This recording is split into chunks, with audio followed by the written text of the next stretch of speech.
नमस्कार, मी सोनल तांबे. Global Maharashtra 24 news बुलेटिनमध्ये तुम्हा सर्वांचं स्वागत. पाहूया आजच्या ठळक घडामोडी. फक्त ग्लोबल महाराष्ट्र 24 वृत्तवाहिनीच्या आपल्या हक्काचे विचार. नमस्कार, आपण पाहत आहात ग्लोबल महाराष्ट्र 24 न्यूज. आजच्या न्यूज बुलेटिनमध्ये आपले मनपूर्वक स्वागत. उद्योगपती राजेंद्रजी लोढा यांनी घेतले कल्याण ग्रामीण येथील लोढा हेवन परिसरातील आणि अन्य ठिकाणी जाऊन 1.5 दिवसाच्या बाप्पाचे दर्शन. आज दिनांक 27 ऑगस्ट 2025 रोजी ग्लोबल महाराष्ट्र 24 न्यूजच्या माध्यमातून उद्या विसर्जन होणाऱ्या 1.5 दिवसाच्या गणपती बाप्पाचे जाऊन दर्शन व चित्रण केले.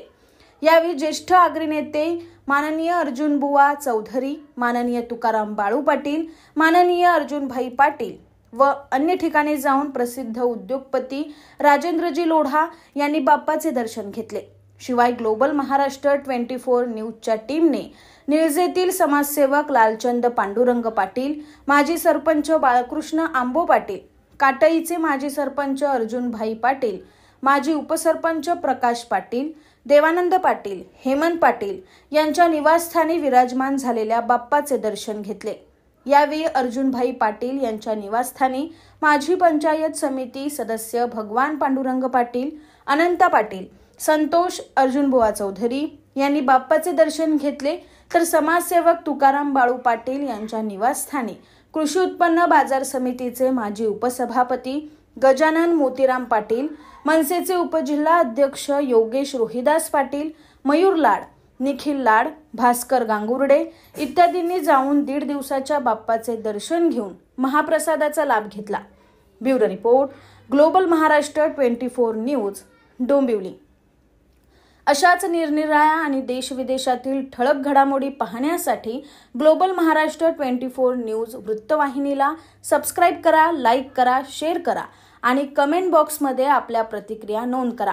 पाहत रहा ग्लोबल महाराष्ट्र 24 न्यूज. धन्यवाद. सर्व भारतीयांना, विशेष करून गणरायाच्या भक्तांना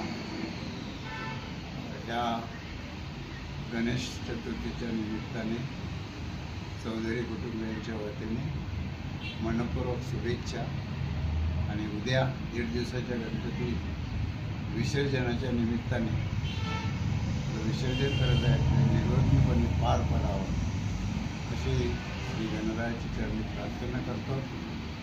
त्याचबरोबर माझ्या घरी माझ्याच नवसाचा गणपती आज 50 वर्ष म्हणजे सुवर्ण वर्ष आहे. आणि त्या निमित्ताने 5 तारखेला येत्या सत्यनारायणाची महापूजा आहे. सर्व नागरिकांना, समस्त समाज बांधवांना, सामाजिक राजकीय क्षेत्रामध्ये काम करणाऱ्या सगळ्यांना माझी विनंती आहे की आपण माझ्या गणरायाचं दर्शन घेण्यासाठी अवश्य यावं ही विनंती.